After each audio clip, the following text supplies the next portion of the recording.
Les vies sans interdit. Bonjour Elisabeth, bienvenue. Bonjour Elisabeth. Bonjour Cécile, bonjour Patrick, bonjour à tous. Alors Elisabeth, vous revenez sur cette décision qui a été rendue en fait hier, le Conseil d'État qui confirme l'interdiction du burkini dans les piscines municipales et ça concernait évidemment ce qui avait été décidé ou envisagé à Grenoble.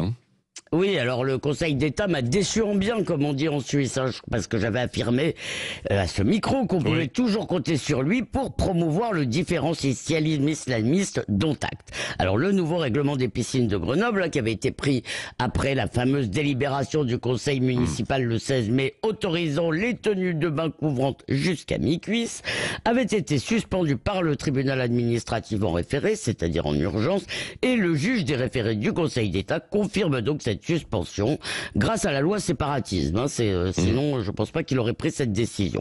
Et le jugement au fond validera probablement cet arrêt qui fera jurisprudence et qui aura donc pratiquement force de loi.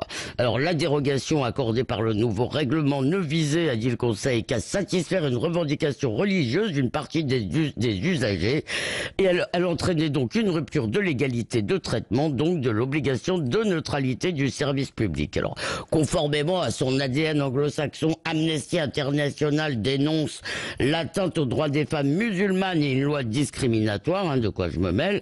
En tout cas, le Conseil n'a pas avalé les bobards d'Éric Piolle, ni l'argument tordu selon lequel le burkini permettrait à des femmes qui ne le pourraient pas sinon d'aller à la piscine, ce qui revient à leur vendre le bracelet électronique en disant que c'est quand même mieux que la prison. Oui. Est-ce que cette décision ne risque pas de créer des troubles ? Ça a déjà commencé, cher Patrick, dans les bases de loisirs, notamment en Île-de-France, on assiste à une multiplication des incidents. À Boucle-de-Seine, dans les Yvelines, un maître nageur est injurié et menacé parce qu'il a fait sortir de l'eau une baigneuse en burkini.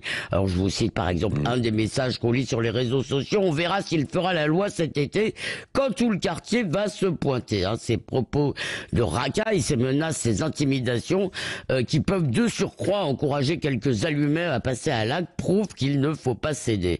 Alors vous savez, l'écrivain Boualem Sansal dit qu'un islamiste c'est un musulman impatient, mais on pourrait dire aussi qu'un islamiste c'est un musulman susceptible qui hurle à l'islamophobie dès qu'on n'accepte pas toutes les expressions publiques de sa foi. Eh bien désolé, pour vivre en France, oui, il faut accepter des critiques ou des restrictions sans proférer des menaces ou des injures. Le vivre ensemble, comme on dit, signifie aussi tenir compte des mœurs, de la sensibilité majoritaire. Alors le Conseil d'État a tranché, la France peut refuser le burkini et heureusement la plupart de nos concitoyens musulmans ne sont pas des enfants qui se vexent quand on leur dit non. Quant aux autres, eh bien qu'ils n'hésitent pas à chercher des pays moins islamophobes. Merci Elisabeth Lévy, vous reviendrez tout à l'heure dans les grands débats du matin à partir de 9h.